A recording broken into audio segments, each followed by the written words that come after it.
I didn't grow up in a house with guns. I don't hunt. I personally abhor hunting. But I was given a gun by a friend when I was 21 to carry in my purse for self-defense, and I was taught how to use it. A couple of years ago, my parents and I went to a cafeteria in Texas on a bright sunny day. We weren't in a dark alley where we weren't supposed to be. And as you all know the story, this madman drove his truck through the window. And he began shooting. Well, immediately, my father and I got down on the floor and put the table up in front of us.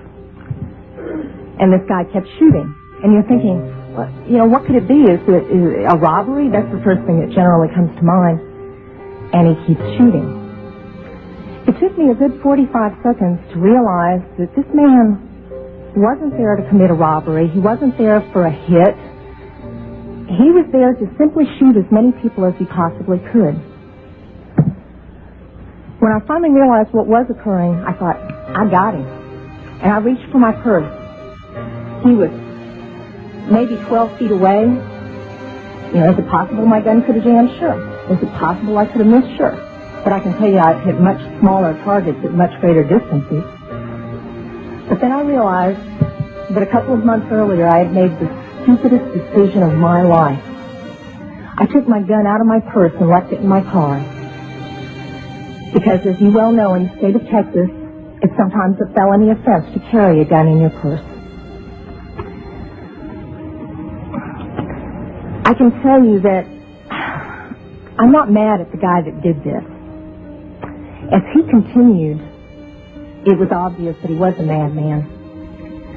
My father, at that point, said, I just got to do something. I've got to do something. He's going to kill everybody in here. And he rushed the man. No way. The guy turned, shot him in the chest. He went down, was obviously mortally wounded. For whatever reason, that made the man change directions and go off to my left.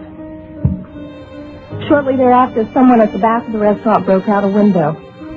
When I saw what looked like an opportunity to escape, I turned around and I grabbed my mother by the shirt and I said, come on, we've got to run, we've got to get out of here.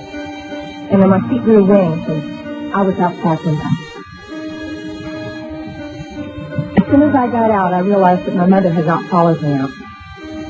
And as I learned from the police officers, she had crawled over to where my father was and cradled him until the guy got back around her, put the gun to her head. She looked up at him, put her head down, and he pulled the trigger.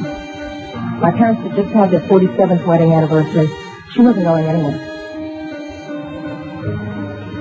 As I mentioned, I'm not really mad at the guy that did this. And I'm certainly not mad at the guns that did this. They didn't walk in there by themselves and pull their own triggers. The guy that did it was a lunatic. That's like being mad at a rabid dog. I'm mad at my legislators for legislating me out of the right to protect myself and my family. I would much rather be sitting in jail with a felony offense on my head and have my parents along.